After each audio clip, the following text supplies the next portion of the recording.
படின்னு சொன்ன காமராஜருக்கு படியேறி போக முடியல. இங்க 4 பேர் தான் போலாம், 2 பேர் தான் போலாம், மேடை ரொம்ப வீக்கா இருக்கு அப்படின்னு தமிழகத்தையே ஸ்ட்ராங்கான ஆக்கிய ஒரு தலைவருக்கு மாலை போட போனா படி வீக்கா இருக்கு, படிக்க சொன்ன தலைவருக்கு படியேறி போக முடியல, படி வீக்கா இருக்கு, மேடைகளில் முழங்கிய தலைவருக்கு மேடை வீக்கா இருக்கு.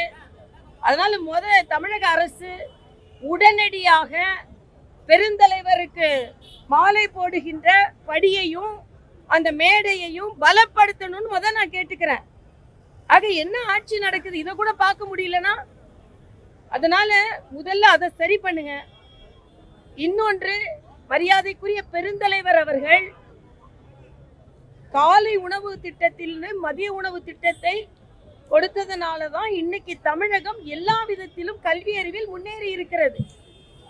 ஆனா இன்னைக்கு காலை உணவு திட்டம் என்பது புதிய கல்விக் கொள்கையிலேயே உணவோடு கூடிய படிப்புன்னு தான் இருக்கு.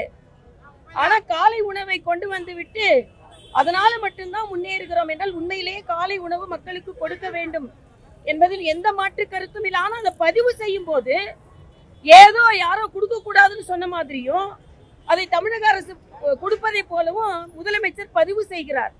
இது மிக மிக தவறு என்பது எனது கருத்து. இன்னும் சொல்ல போனா இன்னைக்கு உங்களுடன் ஸ்டாலினா, இதுவரைக்கும் யாரோட இருந்தாங்கன்னு தெரியல. பிரச்சனைகளுடன் ஸ்டாலின், சங்கடங்களுடன் ஸ்டாலின் இருக்கிறார். அதனால உங்களுடன் ஸ்டாலின். இன்னைக்கு பாத்தீங்கன்னா அரசாங்கம் ஏதோ ஒரு அவசர தன்மையில் இருக்கிறது, அச்சத்தன்மையில் இருக்கிறது. மக்கள் நல்லரசை வீதியில் போராடி கொண்டிருக்கிறார்கள். வீடு அரசு போகுதான். ஆக ஒட்டுமொத்தமாக தமிழக அரசு குழப்பத்தில் இருக்கிறது. மக்கள் மிகவும் துன்பத்தில் இருக்கிறார்கள் என்பதை நான் இங்கே பதிவு செய்கிறேன். செய்திகளை உடனுக்குடன் தெரிந்து கொள்ள கீழ்கண்ட கேபிள் மற்றும் டிடிஎச் நெட்வொர்க்குகளில் எம்நாடு செய்தி தொலைக்காட்சியை காணுங்கள். பாதகம் செய்பவரை கண்டால் நாம் பயம் கொள்ளலாகாது பாப்பா. மோதி மிதித்து விடு பாப்பா, அவர் முகத்தில் உமிழ்ந்து விடு பாப்பா.